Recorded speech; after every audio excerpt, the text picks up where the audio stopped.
Mumbai लुटली, Covid मध्ये पैसे खाल्ले, कोविड खिचडी लोकांच्या तोंडची खिचडी चोरली,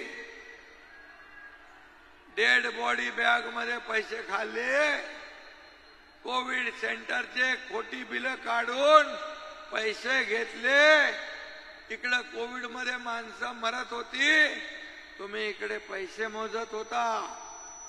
मग गुंड बरा की दरोडेखोर बरा? अरे ते चंबलच्या खोऱ्यातले डाकू परवडले, पण हे मुंबईचे दरोडेखोर नाही परवडले। मुंबई लुटली, महाराष्ट्र लुटला,